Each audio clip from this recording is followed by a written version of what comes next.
एक साल कल हो जाएगा। वो लम्हा मुझे याद है कि मैं सो रहा था और तब मुझे ये बुरी खबर मिली। अचानक ही जैसे जग प्रलय होती है ऐसे हो गया मेरे साथ। और उससे पहले की लाइफ कैसी मतलब सुकून भरी और निश्चिंत थी और स्मूथली मतलब सब था। भगवान का कृपा से हम अच्छे स्वास्थ्य के साथ सभी पूरे परिवार वाले आराम से रह रहे थे, अपना जीवन यापन कर रहे थे। बट जैसे वो इतनी बुरी खबर सुनी है उसके बाद तो जीवन जीवन ही नहीं रहा सही मायने में। तो सही मायने में जीवन जीवन ही नहीं रहा। अब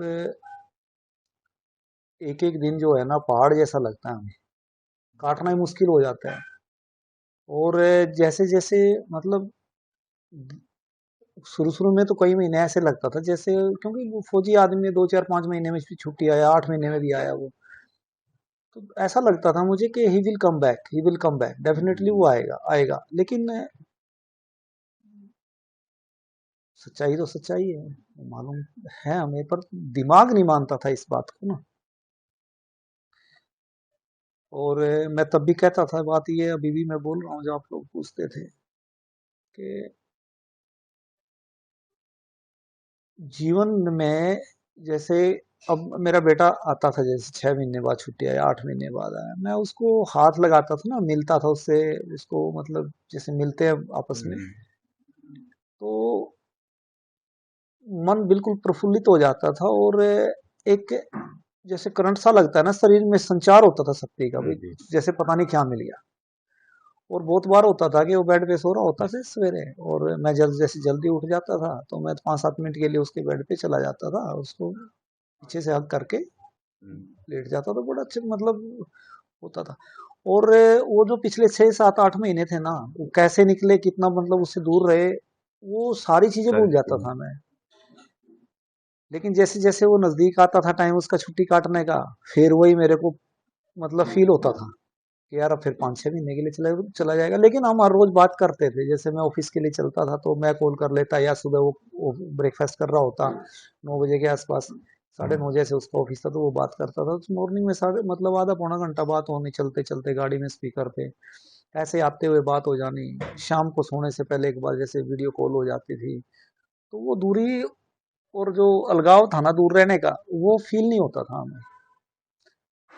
लेकिन शुरू में तो 6 7 महीने तो ऐसे ही लगता रहा, कुछ टाइम तो भी वी विल कम बैक, कोई बात नहीं, ड्यूटी पे आएगा आएगा, ऐसा ही फील होता था मुझे। लेकिन जैसे जैसे दिन गुजरते गए और अब साल भर कल हो जाएगा, तो चीजें मतलब फैक्ट इज फैक्ट। तो वो दुख है, जो ग्रीफ है ना, सोरो है जो, वो बहुत मुश्किल है बयान करना भी, और सहन करना तो उससे भी ज्यादा पेनफुल है। बहुत पेनफुल है वो चीजें ना, क्योंकि याद आती हैं। और अच्छी यादें हैं जो वही परेशान करती हैं, अच्छी यादें ही परेशान करती हैं, बचपन से लेकर के और अब तक जो यादें थी।